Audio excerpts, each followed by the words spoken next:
بكت عيني بكت عيني بكت عيني على ذنبي وما لاقيت من كربي فيا ذلي ويا خجلي إذا ما قال لي ربي أما استحييت تعصيني ولا تخشى من العتب. Ibn al-Qayyim wrote in one of his books, Shifa al-Alil, he says that sometimes people say, what is the wisdom of Allah creating Iblis? What is the hikmah in the creation of Iblis? And of what he says in his book is that Allah subhanahu wa ta'ala in His mercy, He manifested evil in a personality, in an entity. If Allah Azza wa Jal had willed, evil would not be in a particular entity. The fact that it is an entity, it actually makes you more conscious. It makes you more aware. You know what to fight. Fight Shaytan. Inna Shaytan lakum aduwwun. Allah says, Shaytan is your enemy. فَاتَّخِذُوهُ عَدُوًّا. Take him as your enemy.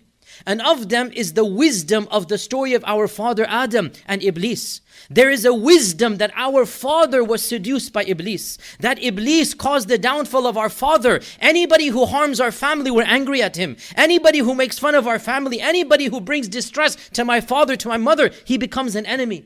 So when the very entity Iblis caused our downfall, how can we not hate him? How can we not despise him? Our biological father was harmed by Iblis, was kicked out of Jannah because of Iblis. How could we not have an animosity? It is Allah's wisdom that that very entity is alive right now. The same Iblis, not just his descendants, the same Iblis that did what he did, that is our enemy. And we have to be careful about taking him as a friend instead of an enemy. And Allah subhanahu wa ta'ala mentions, of course, the story of Adam in half a dozen verses, to half a dozen times in the Quran. We need to think, why is the story of Adam mentioned so many times? The story of Iblis and the seduction of Iblis so many times? Because Allah wants us to know the reality of Iblis. He lied to our father Adam. He lied to him straight to his face. And he said, Allah has told you to not eat of this tree because Allah did not want to give you everlasting life. Blatant lie.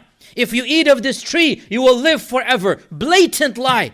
He lied straight to the face of Adam. And our father Adam, like us, we believed. Temporarily we believed. And he slipped like we slip when we believe Iblis. And Iblis then said, well, tough luck. I promised, Allah promised, you believe my promise instead of me. And in one of those verses, Allah says, that once Shaytan was kicked out, Shaytan said to Allah that قال ربي بما أغويتني لأقعدن لهم صراطك المستقيم. Ya Rabb, Iblis is saying, it's ironic, even Iblis acknowledges Allah as a Rabb, even though he seduces mankind in rejecting Allah as a Rabb. Think about that. Iblis himself acknowledges Allah as a Rabb.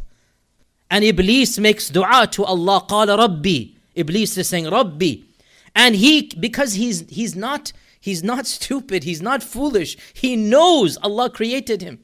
He's not denying that, but he wants to let others deny what he himself believes. So he said, oh my Rabb, because of you now. Of course, Iblis blames Allah. Because of you, لَأَقْعُدَنَّ لَهُمْ صِرَاطَكَ الْمُسْتَقِيمِ. I will sit on the sirat al-mustaqim, that is your sirat. And I will block them from entering the sirat. ثُمَّ لَآتِيَنَّهُمْ مِنْ بَيْنِ أَيْدِيهِمْ وَمِنْ خَلْفِهِمْ وَعَنْ أَيْمَانِهِمْ وَعَنْ شَمَائِلِهِمْ. And I'm going to attack from every angle, from the front, from the back, from the right, from the left. And you will find that most of your followers, most of your worshippers, they will not be thankful to you. And Allah Azza wa Jal told us of this story. We were not there. But Allah preserved the anecdote of the beginning, like He narrated to us the anecdote of the future, so that we know who Iblis is.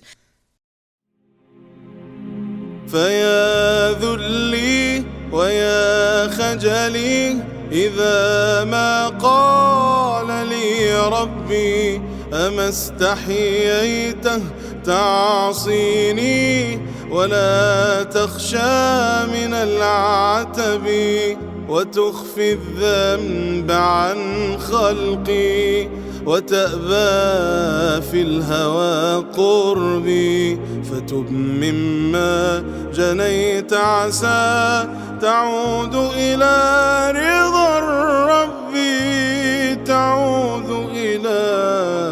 رضا الرب